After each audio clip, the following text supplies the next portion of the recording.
Hello everyone, welcome to session 4 of LTEC 654, Programming Games and Simulations. Last week we talked about the roles of video game play in education, and we focused primarily on games as content and games as architectures for engagement. So this week I want to talk a little bit about Squire's 2006 article, From Content to Context. So one of the main points that Squire makes is this idea that digital technologies make it possible to construct, investigate, and interrogate hypothetical worlds. And he argues that this makes games important for education because, as he quotes Mulder, why read about ancient Rome when you can actually build it? And this is this idea of constructing, investigating, and interrogating a hypothetical world. And Squire goes on to argue that video games offer designed experiences in which participants learn through a grammar of doing and being. At the time that he was writing, there wasn't a whole lot of research around educational games. So he argued that game scholarship should address three interrelated areas: the fact that games involve participation in ideological systems, the idea that games embody learning as performance, and finally, this idea that games are designed experiences. So let's talk a little bit more about each of these areas. Now, Squire argues that games provide high graphic, dynamic worlds in a box, and that they actually embody ideologies or systems of ideas and ideals that are often economic or political in nature. These worlds in a box, however, are stripped down representations of reality. Because game designers are making decisions, those decisions shape what is important and what is to be ignored. Therefore, games are ideological. Squire argues that game designers should see games as vehicles for player expression. In other words, they write the parameters of a player experience. They choreograph the rules, the representations, and the roles that players will take on.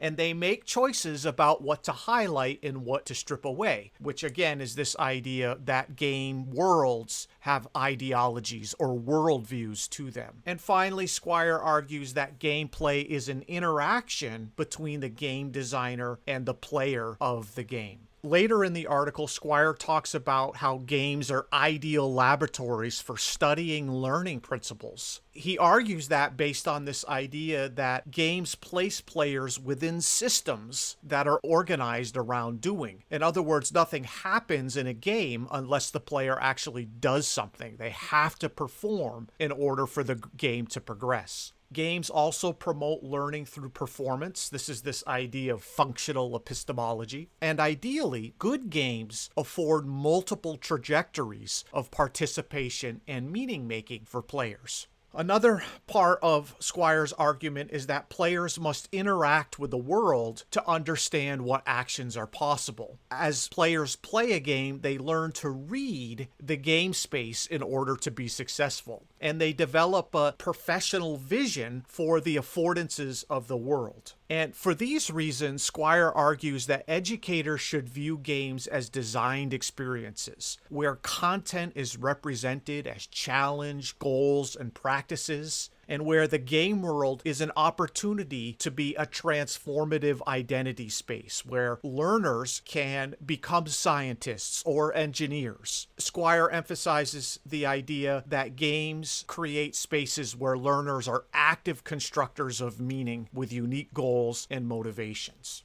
Now, finally, I want to touch upon the relationship between content and gameplay. And Squire points out the difference between exogenous games and endogenous games. Exogenous games are games in which the content is extrinsic or outside of the actual gameplay. And a classic example of that is Dimension M, which is a sci-fi adventure game with math questions tied into the storyline. And let's watch a couple of seconds of gameplay.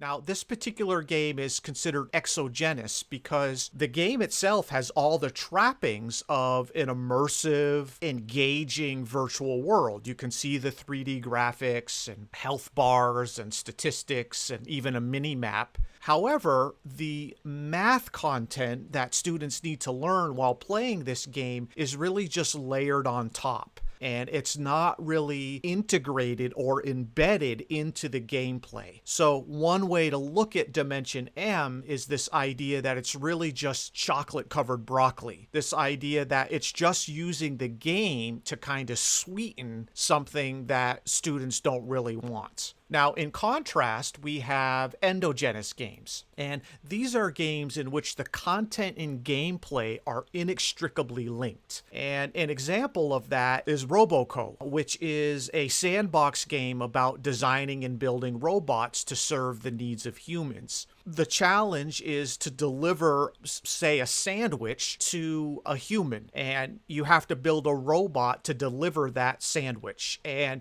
by using the different concepts and components in the builder, you can actually construct different robots that can deliver a sandwich under different circumstances. And so the content, learning about the physics of robotics, and the gameplay are inextricably linked. Let's watch a couple seconds of Roboco in contrast to Dimension M. I think this particular challenge that we're looking at is a bistro setting where you're trying to deliver a sandwich to a table, a customer at the table at the back of the bistro.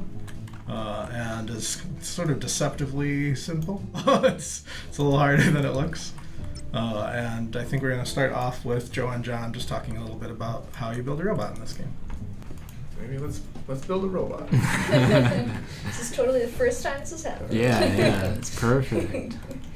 So generally we start out with a block part. And you can see on the left we have an inventory of parts, which you will build your robot out of. Structural parts, joints, wheels, gears, motors.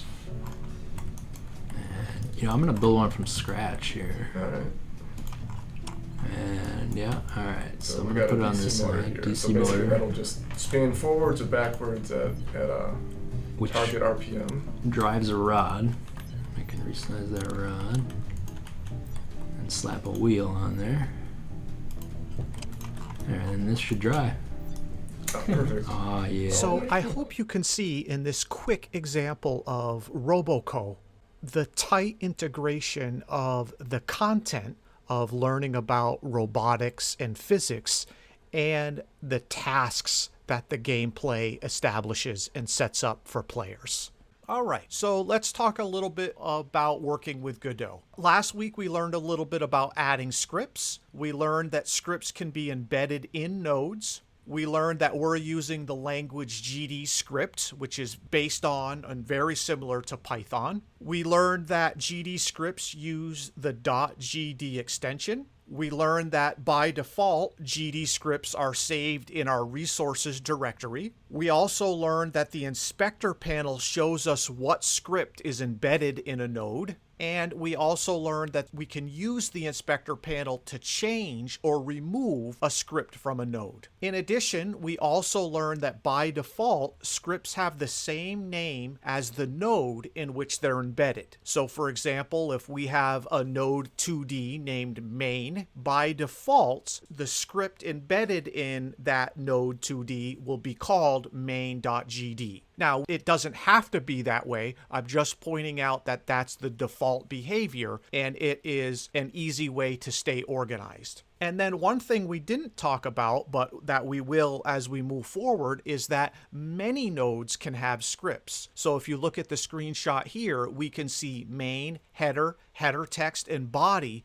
all have their own scripts attached to them. In other words, we can break apart our code and put it into its relevant nodes in order to stay organized. Now, we also learned a little bit about the syntax of GD script. We learned about the difference between codes versus comments. Comments, of course, are indicated by a number sign, and those are just text for programmers to leave notes about what they're doing or what a particular piece of code does. And they're different than actual code, which are instructions for the Godot engine to follow. So we have code and we have comments inside of scripts. We also learned that some words are keywords, and these are words that are reserved by a program because those words have a special meaning. So for example, extends, function, print, var, those are all keywords in the GD script language. We also learned that func is a keyword denoting a function, and a function is simply a named section of a program that performs a specific task. And last week we wrote one function called ready that did a whole bunch of things. Of course, ready is a built-in function, and that ready function executes or runs when the node enters the scene tree for the first time. So it's very important to understand that the ready function only runs once, and it runs automatically as soon as a node enters the scene tree. You could kind of think of that as when the node becomes visible to the player, that ready function is going to execute. Now, importantly, blocks of code in GD script are indent based. So if you take a look at our ready function here in the sample code, all of the code underneath the function is indented once. That tells Godot engine that all of those lines of code, lines 9 through 22, are all part of the function called _ready. So that's an example of an indent based programming language. And then finally, we learned that code can be used to do many things. We can print sentences out to the standard output window. We can create instances or copies of scenes, and we can adjust the properties of nodes and scenes. Those are just some of the many things that we can do by taking advantage of GD script. And we'll be learning to do much more with scripting as we move forward. Okay, that's all the time for today. Have a great week, and I'll see you in Canvas.